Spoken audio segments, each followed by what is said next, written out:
It all starts with Kara Zor-El, better known as Supergirl, alongside her loyal companion, Krypto. While celebrating her birthday, she gets a message from her cousin, Clark Kent, who wishes her a happy birthday and asks when she's planning to come back. After making herself a coffee, Kara boards her ship and heads to a space bar, where she spends hours drinking, having fun, and enjoying the party. But by the end of the celebration, she's completely wiped out. Because of that, she mentions that she urgently needs the energy of a yellow sun, so she heads out into space with Krypto to soak up its radiation and recharge her powers for a while. After all, he's pretty much her only companion, and they spend almost all their time together. Meanwhile, the story takes us to the planet Holzher, a world lit by a red sun that cancels out Kryptonian abilities. There, the feared Krem of the Yellow Hills appears alongside several members of the Brigands. His goal is to obtain the legendary swords, crafted by the family of a young girl named Ruthie, and to take her with them as well. When they arrive at the house, Krem acts with an unsettling calm. He even sits down and eats the cake the family had prepared. Ruthie's parents offer him their finest weapons, famous throughout the region for their exceptional craftsmanship. However, Krem insists on inspecting them personally. Everything seems to stay under control until Ruthie's brother steps in. Without the slightest hint of mercy, Krem kills him on the spot. He then murders the girl's parents as well, leaving Ruthie completely alone and forcing her to witness the massacre. Devastated, the young girl buries her family and swears that one day she'll get revenge on the man responsible. Meanwhile, we see Kara spending a quiet moment with Krypto. As they watch the celebration at a bar on Holzher, she mentions that maybe they should move to that planet. Despite the red sun limiting her powers, she feels life there looks beautiful and thinks it could become a real home for the two of them. Not long after, Ruthie arrives at the same gathering. Determined to keep her promise, she gets everyone's attention and announces that she's looking for revenge against Krem of the Yellow Hills. She explains that she needs a tracker capable of finding the killer before he disappears for good. The young girl insists that she'll take him down to avenge her family and, as a reward, offers a sword forged by her father's own hands. The moment people see it, many immediately recognize its quality, since her family was famous for crafting some of the finest weapons in the galaxy. Still, most of them just laugh at her and warn her she's chasing a mission that's impossible, since someone that young doesn't stand a chance against a monster like Krem. Suddenly, a creature takes advantage of the chaos and steals the sword. Kara runs after it and demands it be returned the right way, but the thief has no intention of listening. Out there, without her powers under the red sun, Supergirl tries to take it back by force, but she ends up getting hit again and again as the creature fights to keep hold of the valuable weapon. Just when things start to look hopeless, Ruthie, who had been watching everything from inside with Krypto, decides to step in. The young girl jumps into the fight while Krypto latches onto the monster with his bites. Taking advantage of the distraction, Kara manages to recover and starts hitting the creature back until she finally brings it down. In the end, the three of them manage to get the precious sword back. After that, Kara returns the weapon to Ruthie and decides to rest. The next morning, she wakes up next to Krypto and notices one of the monster's teeth stuck in her leg. She pulls it out without much care, and shortly after, she gets a call from her cousin, Clark Kent. Clark asks her when she plans to come back, since he's worried about her.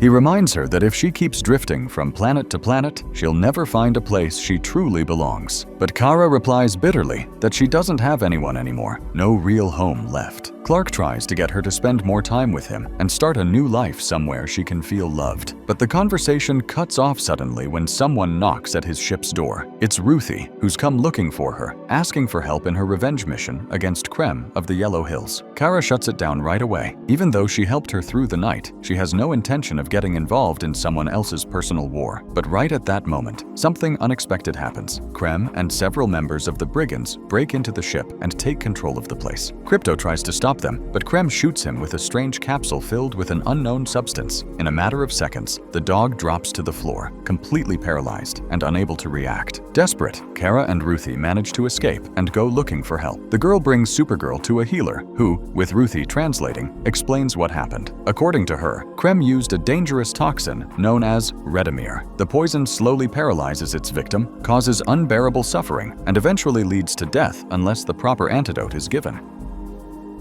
The situation is even worse than they thought. Only members of Krem's species have the cure, and they usually trade it only for money, information, or favors of great value. Without the antidote, the healer can't do anything at all. Crypto has barely 3 moons left. In other words, just 3 days before the poison completely takes him. Ruthie insists on going with Kara to get revenge on Krem, but Supergirl orders her to stay behind with Crypto while she goes after the space pirate to secure the antidote. And so begins a race against time where every minute counts. At that moment, the story takes us back to the past to show how Kara met Crypto and why the animal became the most important companion in her life. Sometime later, we see Kara waiting at an interstellar transport station. When the massive space bus arrives, she boards alongside dozens of creatures from all corners of the galaxy. To her surprise, Ruthie is there as well. During the trip, the girl ends up arguing with an alien creature because of her backpack. As Kara explains, placing it in a certain way counts as a serious insult in that species' culture. But something much worse is about to happen. Suddenly, the ship is hit by a powerful red energy beam. A group of techno-pirates has intercepted the transport. Their goal is to take the fuel, the engine, and everything valuable from the passengers. The raiders storm the vehicle and start stripping everyone of their belongings. Anyone who resists gets brutally tortured. Soon they demand Kara's watch and Ruthie's sword, but Kara isn't about to let that slide. Calm as ever, she steps forward and offers them a so-called trade. She claims she wants her watch and the sword back because she's convinced they're after something she has, since she managed to take an item from them without them noticing. Then she activates her teleportation device and, in seconds, launches herself straight at the techno-pirates, kicking off a brutal fight right inside the space bus. After teleporting alongside the bus pilot, Kara asks where the nearest yellow sun is. Even though it's relatively close, the ship can't go any further, so she decides to put on a spacesuit and head out into the void to reach the sun on her own. But just as she's about to put her helmet on, one of the pirates accidentally opens the ship's airlock. Kara is thrown out into space before she can finish gearing up, left floating in the empty void. Still, she manages to reach the yellow sun's radiation just in time. The moment she absorbs its energy, her powers fully return. And now, Supergirl is an unstoppable force again. With her abilities restored, she immediately heads back to the space bus and throws out all the techno-organic raiders who had taken control of the ship. The techno-pirates try to chase her down, but Kara proves she's not just powerful, she's also far more clever than they expected. Recharged by the solar energy, she steals their ship's engine and leaves them completely stranded in space. Later, they arrive at an interplanetary station. There, Kara explains to Ruthie how her powers work. She tells her that yellow suns fuel Kryptonians, while red suns make them almost ordinary. Ruthie then asks why she spends so much time in red sun worlds, and Kara laughs, saying whiskey just tastes a lot better there. With that conversation over, they both refocus on their real mission, finding Krem of the Yellow Hills. To get information, Kara interrogates the captured pirates and threatens them until one of them finally agrees to talk. The pirate warns them to be careful, saying Krem has monstrous strength and is capable of tearing apart anyone who gets in his way. Finally, the pirates reveal important information. They explain that several members of the brigands are on the planet Bilquis, a place they've traveled to in order to find women and ensure the survival of their species. During the journey, Ruthie gets curious and asks Kara if there are others with abilities like hers. Supergirl then tells her she comes from Krypton and that she's not the only survivor of her world. She also talks about her cousin, Superman, who has exactly the same powers. Soon after, they arrive on Bilquis. The moment they land, they walk into a massive tavern filled with mercenaries, criminals, and creatures from all corners of the galaxy. There, they see Ruthie treated like an object, and Kara agrees to gamble her in exchange for information. The deal is simple. If she loses, she and Ruthie will be left at the mercy of their opponents, but if she wins, they'll tell her where to find members of the brigands. Supergirl defeats her first opponent without much trouble, but that only draws the attention of increasingly dangerous fighters. One stronger challenger steps up. The fight escalates so far that she ends up breaking his hand during the clash. Soon, the entire bar turns hostile. Dozens of warriors stand up from their seats and begin closing in around them.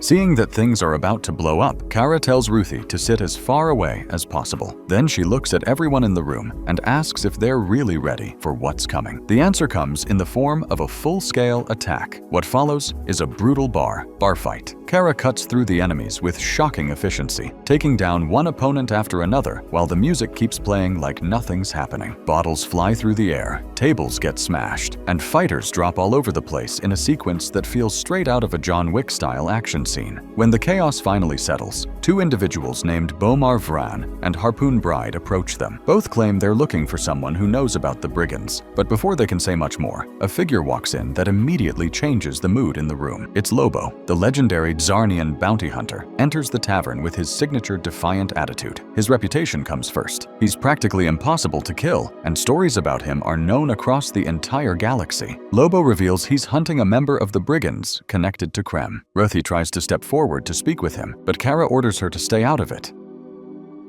The young girl doesn't listen and ends up going straight up to the bounty hunter. As expected, it doesn't go well. Lobo quickly gets irritated and is about to lose his patience. Kara steps in before things escalate, trying to calm him down by saying they're just two visitors from Metropolis traveling through space during a birthday celebration. Far from calming him down, the explanation only seems to annoy him even more. After exchanging a few tense words, Lobo calls them useless, makes it clear he won't help them, and eventually walks away. Harpoon warns them that staying there is way too dangerous. For their own safety, he recommends they go back to his place until things settle down. He even gives Ruthie a piece of clothing to cover herself, explaining that because of her age and the fact she's traveling alone, she's at more risk than anyone else there. He also assures them that Beaumont will come after them later. Once at the house, the conversation shifts into something much more personal. Ruthie gets curious about Earth and asks Kara what it's like living there, but Supergirl's answer starts long before she ever reached the blue planet. Kara tells her she was born on Krypton, the world that once was her home. Many years before her birth, her uncle had tried to warn Krypton's council about an impending catastrophe.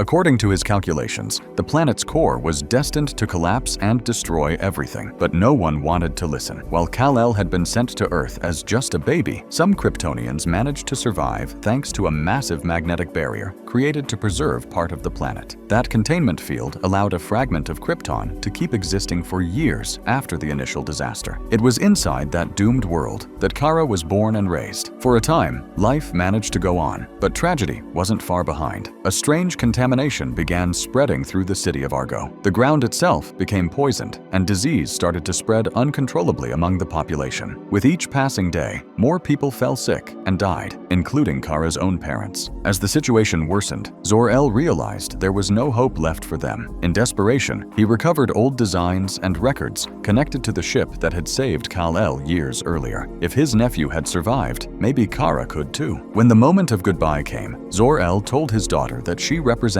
everything he and her mother loved about their world. Her mother, weakened by illness, also made one final promise. No matter where she ended up, she had to be a good person.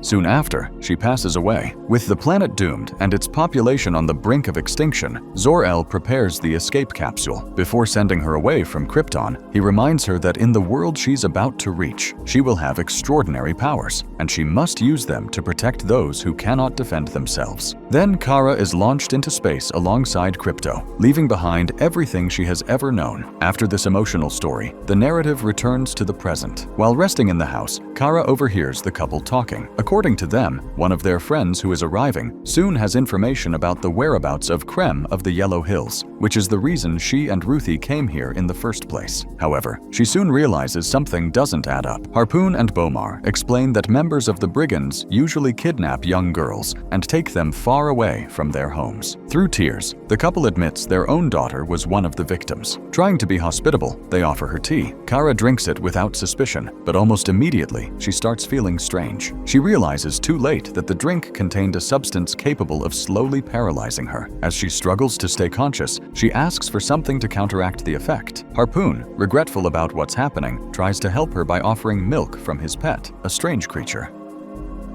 Then the truth comes to light. Those parents made a desperate deal. In exchange for getting their kidnapped daughter back, they agreed to hand over two new girls to the criminals. In other words, Kara and Ruthie. Furious, Kara tries to flush the poison out of her system, just as Krem and several members of the brigands arrive to claim their merchandise. Taking advantage of the chaos, Supergirl manages to lunge at Krem and rip away a small container he's carrying. Inside is the antidote that could save Krypto's life, but the victory lasts only a few seconds. Krem responds with a brutal beating and ends up taking the antidote back before Kara can escape. Meanwhile, Ruthie is discovered, and the criminals try to drag her away by force. Kara steps in immediately, fighting several of them at once. She finally reaches Ruthie, pulls her into a tight embrace, and flies her up into the sky to get her out of danger. From that moment on, everything descends into pure chaos. The criminals' ships are filled with kidnapped girls who have been forced to go with them against their will. Just when everything seems lost, an unexpected ally arrives. Lobo enters the fight. The ruthless bounty hunter starts freeing the prisoners while unleashing a massacre among Krem's henchmen. At the same time, Kara battles anyone she crosses paths with as she tries to recover Krypto's antidote. In the middle of the battle, Sarna Vran, the daughter of the couple who betrayed Kara, tries to escape by climbing one of the massive nearby structures, but her life is in danger. Krem goes after her. On the other side, Ruthie decides to follow the villain, armed with her sword, convinced that the moment has finally come to avenge her family. But Krem is about to find her, and only Kara's quick intervention prevents the girl from being captured. Shortly after, Krem reaches the missing child. Her parents also arrive, believing they'll finally be reunited as a family. But Krem shows no mercy. He brutally kills all three of them, once again proving why he's considered one of the most ruthless beings in the entire galaxy, and then escapes. Afterwards, Ruthie yells at Kara, saying she almost had Krem, and that because of her, she couldn't kill him. But Kara tells her she won't allow it, because she would have to carry that burden for the rest of her life. They argue, and Kara flies off into space to let off steam, while Krypto is still shown to be in very poor condition. Meanwhile, Kara forces a creature working for Krem to tell her where to find him, or she'll kill him. She's then taken to the planet Barington.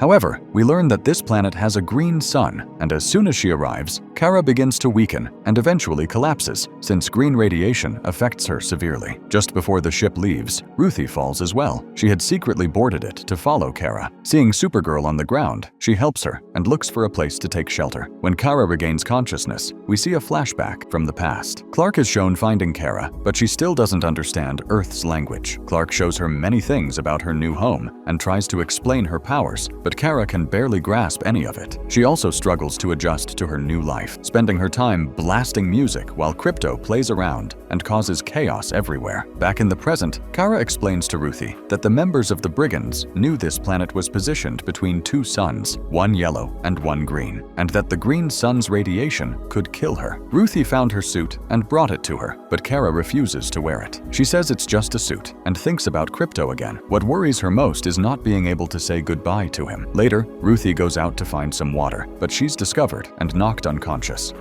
When she wakes up, she finds herself locked inside one of the brigands' cages. As she tries to escape, she realizes Lobo is there too. He warns her that the tips of the bars are poisoned. Just then, a member of the brigands arrives, saying that a dead Kryptonian would be a major achievement. Hearing this, they notify Krem, who appears in front of the cage. He tells Ruthie that her friend is in trouble since the green sun is deadly to Kryptonians. Krem then offers her a deal. If she tells him where Kara is, he won't kill her, but Ruthie simply spits in his face. Furious, Krem leaves, ordering that she be killed before the day is over. Ruthie then starts screaming that she'll tell them where her friend is and demands to be taken to Krem. As she's being transported, she manages to take down her guard and free Lobo. Now the two of them are going after Krem and the rest of the brigands. But first, Ruthie retrieves her sword. Meanwhile, Kara remembers her father's words, as well as Clark's advice. Then a new day begins, and the yellow sun rises again. At the same time, Ruthie is found by members of the brigands, and Krem once again takes her sword away.